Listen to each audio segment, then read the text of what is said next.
Welcome to the first ever episode of Beer 1000, a special web series here on building international coalitions through beer and pavement.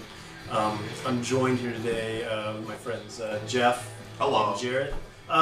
Today the big reason we're doing this episode is to celebrate this great beer that arrived in the mail a couple weeks back from Mikkeller. They had a contest, which I'll post the video to that as well, and basically convinced them that they needed to send the beer to somebody, and somehow I convinced them. Probably just maybe my fanboy obsession with Mikkeller probably did the trick, and so it's arrived. Jeff and Jarrett have graciously offered their palates to enjoy this beer. Just this once. It's the only one. Right? You're welcome. Basically, it's a collaboration with Mikkeller, Baltika, which I'm totally mispronouncing, I'm sure, and Jacobsen, yes. Two of those breweries Danish, the third Russian, celebrating the Danish Queen's visit over to St. Petersburg, Russia. Apparently the Queen's a big wine fan, so they tried to make this beer have some wine qualities with using grape juice and grape leaves, and a special yeast strain developed. I think it's a rye. I think one reason they use the rye is because rye bread apparently is very popular in Danish cooking. We really don't know anything else because everything's written in Russian on the label, so which is pretty cool. Jeff's holding a little booklet that it came with. I mean, it's also tough to know what this beer is about because no one else really has had a chance to drink it and report on it back to the world because there's not that much. When is the visit, or has the visit already taken place? I think I haven't already taken place. Yes, September is what I read. But, okay. Yeah. So they actually drank it, and they drank it in Russia. I think I saw a video of the Queen having a sip of it, and she was like, "Oh, man." Yeah. So aside from obviously industry people, other brewers that have had this, and then the people at the event, no one else has had it? As far as I know, there's one guy on Untappd that has reported, and there are no reviews on Beer Advocate or Rate Beer. Okay. So, and there's no video reviews posted on the internet. At least not in English. The first one, if this works out. For what it's worth, this is stamped as bottle 59. We don't know out of how many.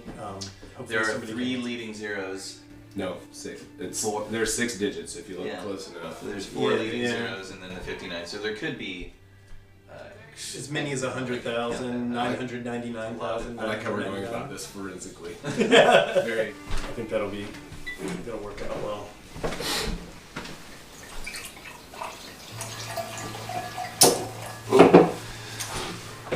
There's carbonation. Sure wasn't. See, I'll do the zoom in. Oh, there we go. For the For those of you watching at home, there is a fair amount of carbonation, kind of a ruby, tawny color. It's dissipating pretty quickly. Yeah. All right, that's enough. We're gonna drink this now. Ooh.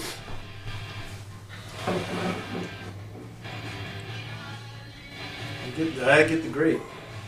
Definitely. It smells kind of like flowering, like roses. Yeah, roses. You get some rye. Tobacco. Yes, tobacco, yeah.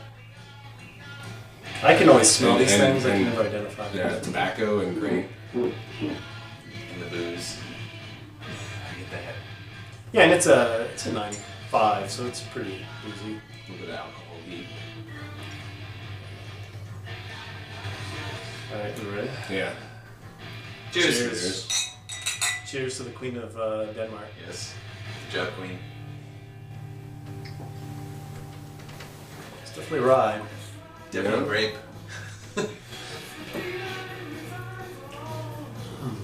But that linger, what is that? Caramel linger. Yeah. I will say, this is where my Mikkeller fanboy side will come out. It's absolutely interesting beer. Mikkeller never disappoints. Yeah, it's intriguing because that aroma was so outspoken. It was just things that we all noticed. Yeah. But now I'm not really sure what I'm getting. I mean, we can go again. We could do. There's something about like the yeast strain, or there's something yeasty about it that's like foreign in a way, not American, not possibly?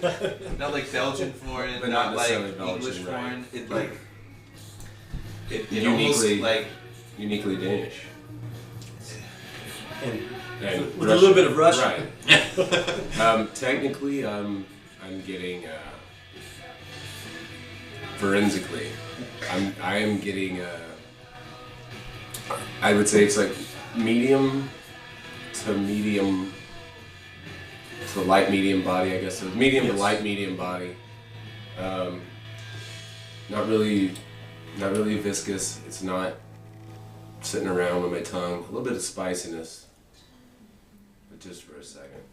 jalapeno. There's like a component to jalapeno that's not like burny spicy, but it's like Flavors. sharp. Mm-hmm. Yes, Is it the right? sharps are good. Yeah. Is it right on the tip of your tongue that you're getting it? Yeah. Yeah, that's where it's coming through for me. But there's nothing about a pepper or anything in here, right? Not that I know. I'm I guessing don't think that's so. just coming from the rye. Yeah. Yeah. The more I drink, the more the grape just disappears. Yeah. But it's well, I still think the there. rye keeps like you're adding more rye every time you take a drink. In the beginning, it's just a little bit of rye, and you get the grape.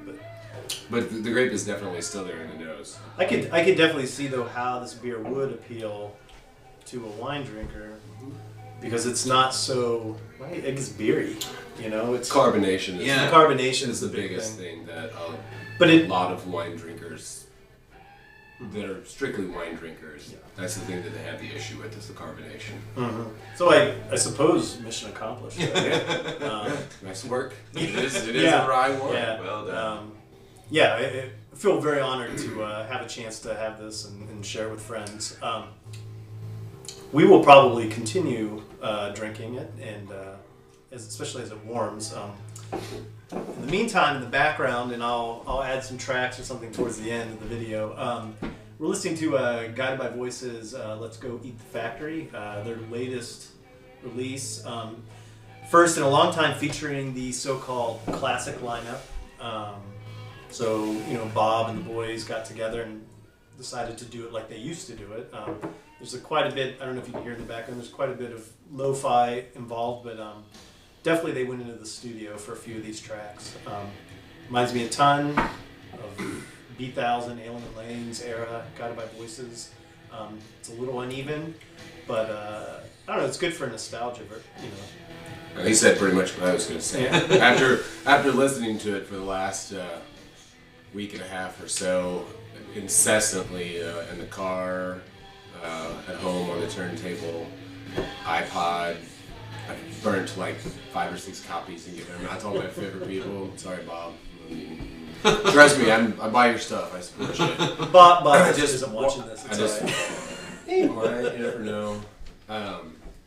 Really reminds me of when they were really using the 4-track and the 8-track together.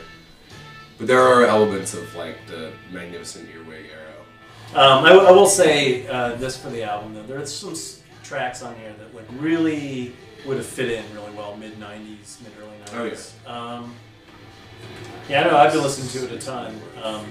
Parts of it really grow on me, and parts of it sort of rub me the wrong way. But it's fine. It's sort of what I would have predicted if Pavement had done another album with their lineup. But thankfully they didn't, and their reputation is not soiled. Well, we'll probably wrap there. Continue listening to the record. Feel free to comment. Thanks again, Mikkeller. big appreciation for what you do, and very much appreciate. So. Thanks, Mikkeller. Yeah. Thank you, Thomas, as well, or Tomas, however you pronounce it. Thomas Schoen. Yeah. Thanks again. You're looking for another episode whenever I get around to making it. And peace. Cheers. Good night. Cheers. That was just great. Yeah.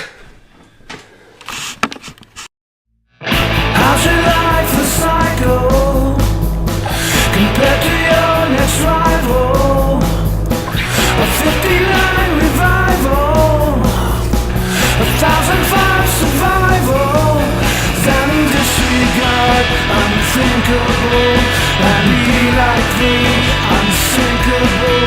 That's domino.